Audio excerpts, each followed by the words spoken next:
Students, today we are going to learn about different types of errors. So, first of all, what is error? So, here error is a mistake which is committed by the clerk while what we call recording journal entries or lecture posting or a posting of amount or balancing of accounts. Okay, error is a mistake which is committed by the clerk or the accountant while passing journal entries or recording the journal entries into lecture account, lecture posting, or posting of amount to the accounts and balancing of account. So while writing journal entries and while lecture posting, while balancing and while posting of account, different errors are committed.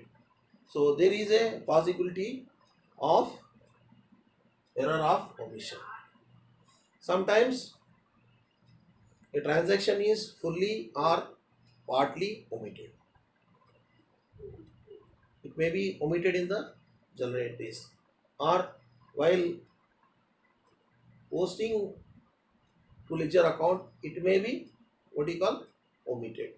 For example, goods purchased not recorded in books of account or goods purchased not recorded in what you call uh, goods account. Okay. Then the next one, error of commission. So error of commission is a error which arises due to clerical mistakes. Clerical mistakes. For example, goods sold to Akash for rupees 540, debited to Akash account as 450. Okay. So these mistakes are committed by oversight. These mistakes are committed by oversight and these types of mistakes are common. Okay. Sometime what you call while passing the journal entry, okay, the amount is what you call written wrongly, or while posting from journal entry to ledger account. Okay. Then the next thing, error of principle. See, error of principle here means this principles arises when the clerk is not having what he calls sufficient knowledge of accounting principles. If a person don't know about accounting principles, uh, sometimes what you call students also commit this mistake, uh, especially what you call the learners. So here what happened? So this what you call error is against the accounting principles. This error violates the accounting principle. For example, purchase of any asset. For example, purchase of machinery debited to purchase account. See, machinery is an asset. When the asset is purchased, it is to be debited to what you call asset account, not purchase account. Okay. Similarly, what you call we have land and building. Uh, we have any other assets. Okay. So when an asset is purchased, it is debited to particular asset account, not purchase account. Okay. So this mistake is what you call committed due to lack of knowledge of accounting principle.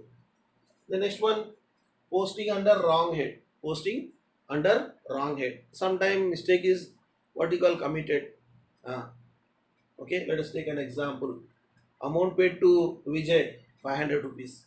So instead of what you call debiting to Vijay, we have what you call debited it to Vinay. Okay, so this is called posting under wrong head or wrong head of account. Okay, so this also happens due to oversight or due to hurry. Okay, then the next one is compensatory error. Okay, the next one is what you call compensatory error. I'm writing here compensatory error. See, when the effect of what you call one wrong entry nullifies the effect of another wrong entry, that is called compensatory error. Suppose for example, if we have recorded what you call something excess in uh, sale account. Okay, so that will what you call uh, rectify or compensate the excess of purchases. Okay, say we have debit and we have credit. So when two mistakes are committed, when two errors are committed in such a manner that one the effect of one vertical error is compensating the effect of other errors. Okay, such errors are called compensatory errors. So this is about types of errors. So generally errors are the mistakes which are committed by the uh, clerk or accountant. Okay, maybe without having proper knowledge of vertical accounting principle or accounting concepts. Okay, and due to by what you call oversight or by hurry